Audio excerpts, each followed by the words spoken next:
तो अब हम इसका करेंगे पार्ट 3 प्रूफ। तो इसका पार्ट 3 आपके पास क्या है, अब जो है आप देखें तो आपने जो है इसमें से 2 पार्ट्स कर लिए, ठीक है। ये क्वेश्चन नंबर 1 का पार्ट जो 2 है ना, उसके ही आगे हमने मजीद 3 पार्ट्स बनाए हैं, ठीक है। इसमें से ये कर लिया, ये कर लिया। अब इसका तीसरा पार्ट है Z2 मल्टीप्लाई Z3 इक्वल है Z3 मल्टीप्लाई बाय Z2। इसको लिख लेते हैं, ठीक है। यहाँ पर आप लिख लें Z2 मल्टीप्लाई Z3 इक्वल है Z3 मल्टीप्लाई Z2, ठीक है। इस तरह से आपने इसको लिख लिया। अब जो आपके पास Z2 है आप यहाँ से देखें और Z2 लिख लें, ठीक है। Z2 आपके पास क्या है 4 + 5 आयोटा, ठीक है। 4 + 5 आयोटा आप यहाँ लिख लें, टेकिंग लेफ्ट हैंड साइड, ठीक है। Z2 मल्टीप्लाई Z3 आपके पास इक्वल आएगा, Z2 है क्या 4 + 5 आयोटा, 4 + 5 आयोटा इंटू, ठीक है।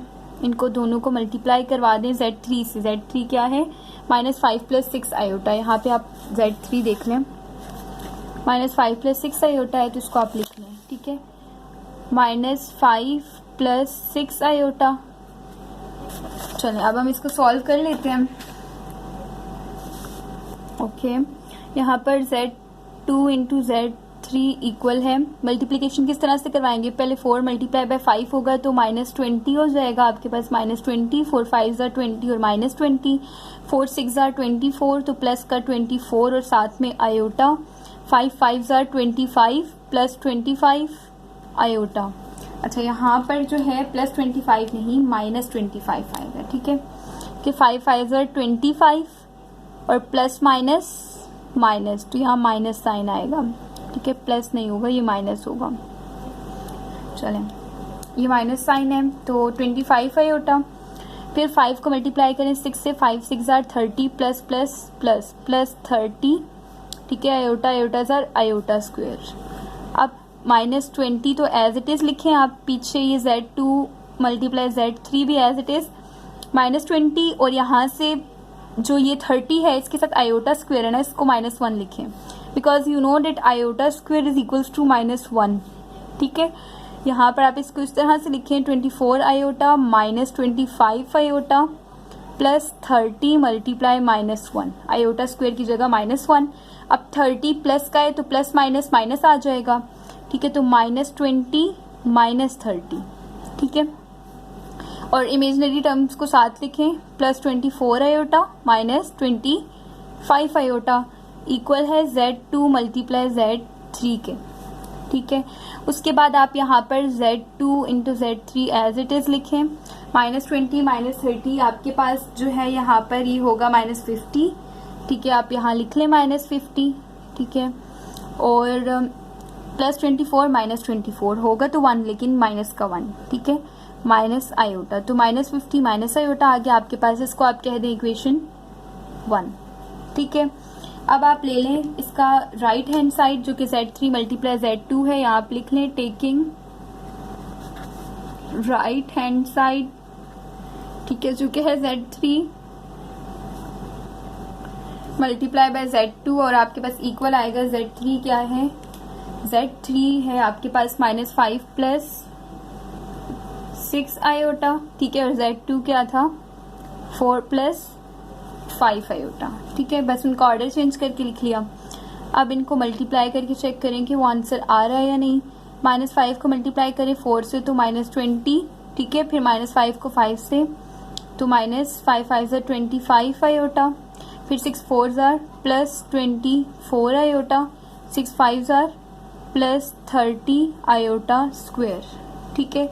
अब -20 एज इट इज लिखें और फिर यहाँ आयोटा स्क्वायर की जगह आपने पुट करना है -1, बाकी एज इट इज 24 आयोटा ऐसे ही लिख दिया, प्लस 30 और यहाँ आपने आयोटा स्क्वायर की जगह -1 पुट कर दिया, ठीक है।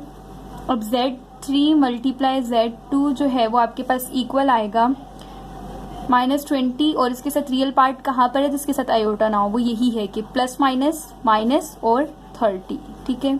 -25 आयोटा एक इमेजिनरी पार्ट और दूसरा +20 4 आयोटा।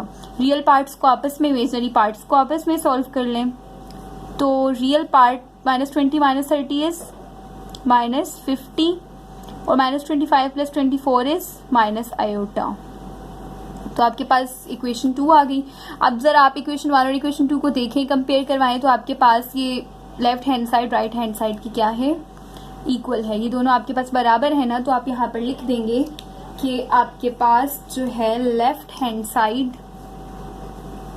इक्वल आई है राइट हैंड साइड के, ठीक है। और ये आपके पास प्रूव्ड हो गया। तो यहाँ पर आपके पास पार्ट 2 जो है एक्सरसाइज 1.2 का क्वेश्चन नंबर 2 का पार्ट 2 कंप्लीट होता है, ठीक है। पार्ट 2 स्टार्ट कहाँ से हुआ था, यहाँ से स्टार्ट हुआ था आपके पास पार्ट 2। और क्वेश्चन में क्या करना था, आपने जो है प्रूव करनी थी मल्टीप्लिकेशन ऑफ कॉम्प्लेक्स नंबर जो है वो कम्यूटेटिव होता है। आपने Z1 Z2 Z3 आपको दिए हुए थे, आपने उनके 3 पार्ट्स बना लिए, ठीक है। Z1 को Z2 से पहले करवाया, फिर 3 से करवाया और फिर Z2 को Z3 से करवा के लिख लिया, ठीक है। उसके बाद पहले पार्ट 1 को सॉल्व किया, उसकी left hand side right hand side की इक्वल आ गई, ये पार्ट 1, ठीक है। फिर आपने उसी का जो है पार्ट 2 ले लिया, ये आपके पास पार्ट 2 है उसी का, ठीक है। उसकी लेफ्ट हैंड साइड यहाँ पे आपने सॉल्व की, उसकी इक्वेशन 1 कह दिया, ठीक है। पार्ट 2 आपने यहाँ तक कर लिया। फिर आप देखें यहाँ से आगे पार्ट 2 आपने यहाँ पर सॉल्व किया है, ठीक है। अगर आप यहाँ देखें तो आपके पास ये पार्ट 2 का ये आंसर आया था लेफ्ट हैंड साइड का, तो ये आपके पास आंसर है राइट हैंड साइड का, दोनों आपस में इक्वल हैं, तो आपके पास पार्ट 2 भी सॉल्व। उसके बाद जो है आपके पास पार्ट 3 ये था Z2 और Z3 वाला, ठीक है। Z3 × Z2, तो आपने इस पार्ट को भी यहाँ पर सॉल्व किया है, ठीक है। ये आपके पास यहाँ पर इसका लास्ट पार्ट, ठीक है, ये। और Z2 Z3 को लिया और इसको आपने सॉल्व किया, तो आपके पास left hand side right hand side की इक्वल आ गई। तो तीनों पार्ट्स आपने किए और तीनों प्रूव हो गए। तो क्वेश्चन नंबर 1 का पार्ट 2 भी हो गया। अब हम करते हैं क्वेश्चन नंबर 1 का पार्ट 3, ठीक है।